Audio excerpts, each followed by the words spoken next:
능력이에요. 자원관리 능력이고, 어제 조직이해 했죠. 어제 조직이해 했는데 뭐 들으신 분은 들으신 대로 조직이해 관련된 걸 좀 내용을 이해하셨을 테고, 뭐 시간적으로 사실 3시간 안에 뭔가 많은 걸 해결한다는 조금 힘든 것 같아요. 네, 그 외적으로 개개인이 해야 될 부분이 더 크다고 저는 보거든요. 그러니까 제가 드릴 수 있는 영역에서는 어제 같은 경우에는 뭐 교재에 없는 스왓 분석이나 BCG 매트릭스나 뭐 이런 거에 관련된 것들을 조금 많이 달았었고, 프린트로.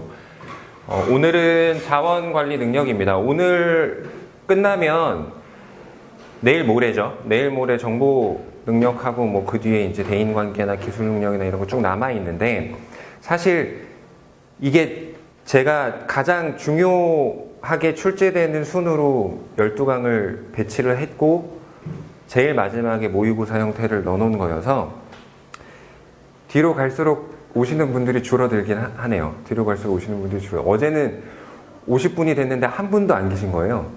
그래서 카메라랑 둘이 수업을 해야 되나? 라는 생각을 했는데, 그래도 어제 4분 정도가 늦게 오셔서 수업을 진행을 하긴 했는데, 어찌됐건 필요에 의해서 필요하신 것만 들으시면 돼요. 그리고 스케줄 되실 때 뭐 오셔서 들으시면 상관없습니다. 그거는 네. 어차피 무료 강의고, 네, 필요에 의해서 들으시는 거니까 그렇게 들으시면 될 것 같고요. 제가 일단은 지금 제가 하고 있는 수업 패턴은 똑같죠. 앞에 2시간 정도는 공치달 교재에 관한 얘기를 하고 있고요. 그 다음에 나머지 1시간은 프린트로 공치달 교재에 없는 얘기들을 조금 드리려고 하고 있어요. 그래서 오늘도 마찬가지예요. 자원관리 능력이라고 하는 거에 공부를 하신 분들은 아시겠지만 이 안에 4가지 능력, 하위 능력으로 나눠져요. 그러니까 크게 자원관리라고 하는 게 시간하고 예산하고 물적하고 인적 관리로 나눠지거든요. 그 4가지 관리 그 유형에 따라서 문제가 어떻게 출제된다라는 거에 전반적인 걸 볼 건데, 공치달 교재에 나와 있는 문제들은 사실 약간 계산하는 문제에 조금 치우쳐 있어요. 그러니까 이 자원관리에 해당되는 이론적인 거나 뭐 시간관리 측면에서의 그런 부분을 다루기보다는 약간 계산 위주의 문제들로 구성이 뒷부분에 많이 되어 있어서, 그래서 제가 오늘 프린트로 준비한 거는 계산하시는 거 이외에, 그러니까 이론적으로 예산관리나 시간관리나 이런 걸 물어봤을 때, 그러니까 이론 내용에 나옵니다. 60대 40 룰이라든지 뭐 시간 매트릭스라든지 뭐 그 시간관리 매트릭스라든지 뭐 그런 거에 관련된 문제들을 조금 많지 않은 정도의 문제 15문제만 뽑아왔어요. 어제도 한 여러 문제 가지고 다 설명을 프린트는 드렸고요. 공치달 문제는 몇 가지 그냥 중요한 것들만 제가 뽑아서 드렸고요. 그렇게 진행을 했습니다. 그래서 오늘도 그렇게 진행이 된다고 생각하시면 될 것 같아요. 자, 그래서 들어가도록 하겠습니다. 자, 자원관리 능력입니다. 자원관리 능력 첫 페이지. 자원관리는 이론을 조금 제가 설명을 드리고 갈게요. 어제도 마찬가지로 이론에 관한 얘기를 조금 드렸는데, 어떤 부분이 조금 보셔야 되는 거고 어떤 걸 가지고 문제에 접근하셔야 되는지를 조금 말씀을 드리면서 시작을 하도록 하겠습니다. 자, 의미라고 나와 있을 거예요. 여기 자원관리 능력의 의미에 4가지 나와 있습니다. 시간, 예산, 물적, 인적, 이렇게 4가지에 관련된 거를 자원관리 능력에서는 확인한다라고 생각해 주시면 돼요. 제가 설명을 드리면서 포인트 보셔야 될 것들을 설명드리고 나서 마지막에 쭉 한번 정리해 드릴게요. 이해되셨죠? 쭉 요 4가지 영역에서 어떻게 출제가 된다라는 걸 정리를 해 드릴 테니까 같이 필기 필요하신 건 필기하시면서 쭉 들으셨으면 좋겠어요. 기본적으로 이론은 본인들이 한 번은 쭉 좀 읽어보셔야 돼요. 빠짐없이 한 번은 쭉 읽어보시는 걸 조금 제가 권유를 드리고요. 거기 나와 있는 팁에 자원의 낭비 요인이라고 나와 있는 거 있을 거예요. 비계획적 행동, 편리성 추구, 자원에 대한 인식 부재, 노하우 부족, 뭐 이런 것들이 나와 있는데, 사실 2015년 하반기 이후로 NCS 시험 패턴이 조금씩 바뀐다고 생각하시면 돼요. 어떻게 바뀌냐면 의사소통 때도 제가 말씀드렸고 모든 영역에서 다 그렇지만 이론에 관련된 걸 단편적으로 물어보는 것보다는 실제 업무 상황 같은 걸 상황을 제시하고 그거에 대한 적절한 걸 고르는 문제 형태로 바뀌어가요. 그래서 자원관리도 사실 이런 내용들을 여기 뭐 써있잖아요. 한국전력공사 뭐 이런 거 써있는 게 시험에 출제됐었습니다라는 얘기죠. 여기에 이 한국전력공사의 이 내용이 출제됐었습니다를 말해주는 건데 직접적인 이론을 물어보는 문제는 사실 요즘은 많이 등장하진 않아요. 근데 그렇다고 또 아예 등장하지 않는 것도 아니에요. 그렇기 때문에 다 공부는 하셔야 되는데 비중이 실제 상황을 주어지고 선택하는 게 더 많다라고 생각하시면 돼요. 그래서 이 안에 팁에 자원의 낭비 요인이라고 나와 있는 이 내용들도 사실은 단편적으로 저걸 직접적으로 물어봤었어요. 그러니까 어떤 상황을 제시해주고 거기에서의 적절한 낭비 요인이 무엇이냐 1번 비계획적 행동, 2번 편리성 추구, 3번 자원에 대한 인식 부재 이런 식으로 줬는데 요즘은 보기도 그렇게 안 줘요. 보기도 이렇게 직접적으로 안 주고 보기도 대화체 형태로 말로 의견을 표현한 것처럼 줘요. 어떤 형식인지 아시겠어요? 뭐 쭉 길게 뭐 그 의견을 발표한 것처럼 의견에 대한 서술로 보기 지문을 쭉 주면 그 내용을 파악하셔서 그게 노하우 부족에 관한 얘기인지 비계획적 행동에 관한 얘기인지 이런 것들을 판단하셔서 고르시는 거예요. 이해되셨죠? 그래서 그런 것들의 기본이 이론으로부터 출발한다고 생각하시면 됩니다. 그렇게 연결을 지으시면 될 것 같아요. 그래서 이 파트는 그렇게 알아두시고 요 밑에 자원의 특징 나와 있는 거에 보시면 자원은 유한성을 지니고 있죠. 유한성을 지니고 있어서 자원 관리라는 건 결국에는 포인트가 이게 업무의 실제 업무 상황에서는 굉장히 많이 쓰여요. 왜냐하면 한정적으로 되어 있는 자원을 어떻게 최대한 효율적으로 사용해서 최대의 수익이나 뭐 최대의 뭐 적절한 방안을 선택할 것이냐 이런 걸로 연결되잖아요. 그래서 실제 업무에서 이거를 잘하는 신입사원 같은 경우에는 굉장히 인정받겠죠. 그래서 이게 굉장히 중요한 파트로 돼 있어요. 그래서 유한성을 갖고 있기 때문에 최대한 활용해야 된다라는 건데 이거는 뭐랑 연결지어서 나오냐 하면 저희가 의사소통 능력 때도 했고 수리 능력 때도 조금 제가 말씀드렸는데 결국에는 기회비용 관련된 얘기로 들어갈 수 있어요. 그러니까 기회비용이라는 게 어떤 건지 아시죠?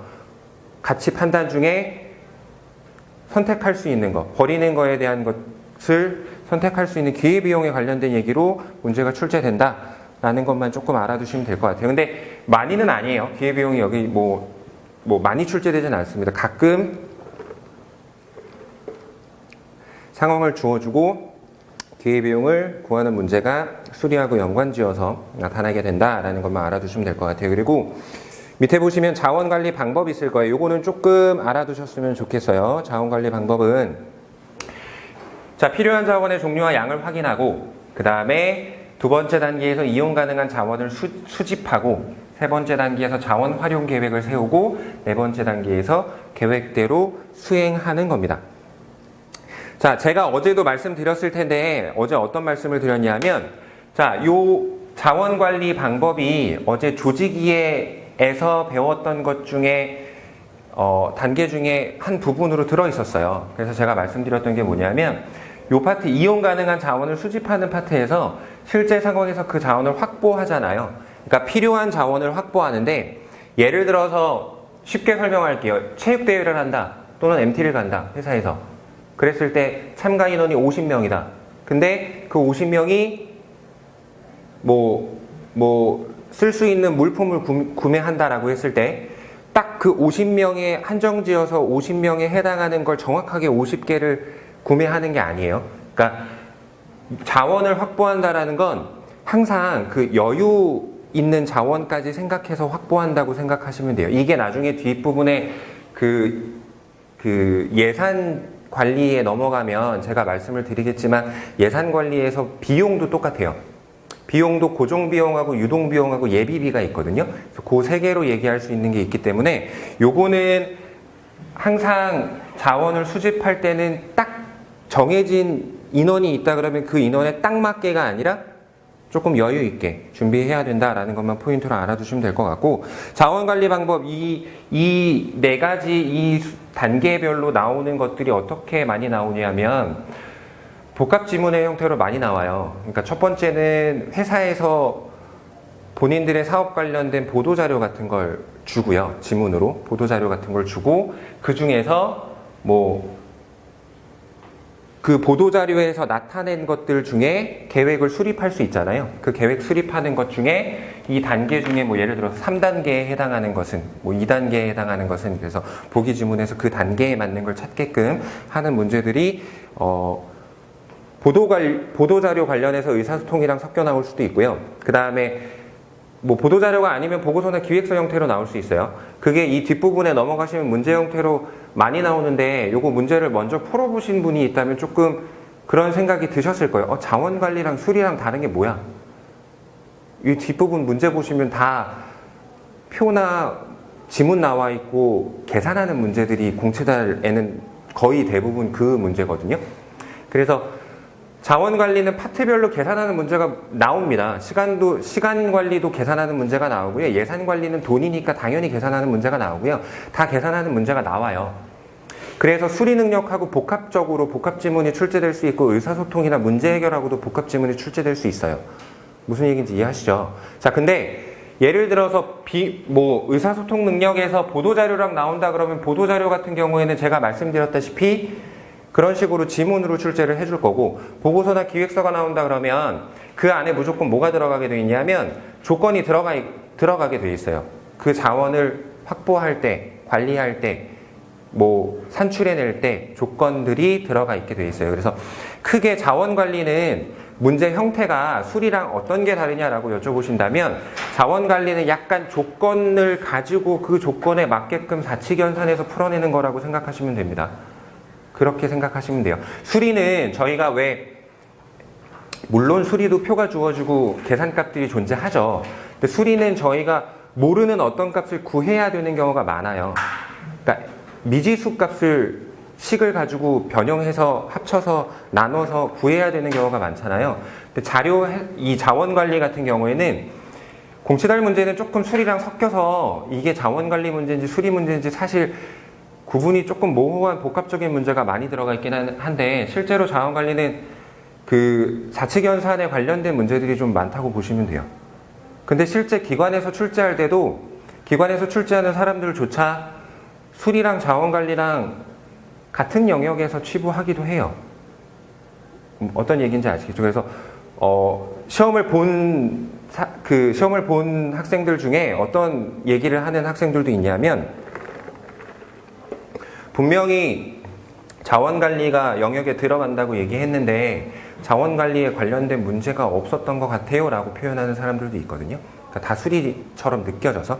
근데 복합적으로 나온다라는 걸 알고 계셔야 돼요. 근데 푸는 방법들은 다 비슷비슷합니다. 그래서 지금 제가 여기서 말씀드리는 건 결국에 요 두 번째, 세 번째 단계가 조금 중요해요. 두 번째, 세 번째 단계가 중요해서 이 자원을 수집하는 단계에서는 그 자원에 맞게 여유롭게 확보한다라는 걸 알아두시면 되고, 세 번째 단계에서는 우선순위를 고려하는 거예요. 어떤 걸 먼저 해야 되냐라는 우선순위를 고려해서 업무에 할당한다, 배치시킨다라는 걸로 이해하시면 됩니다. 그래서 첫 번째는 이렇게 생각하시면 될 것 같습니다.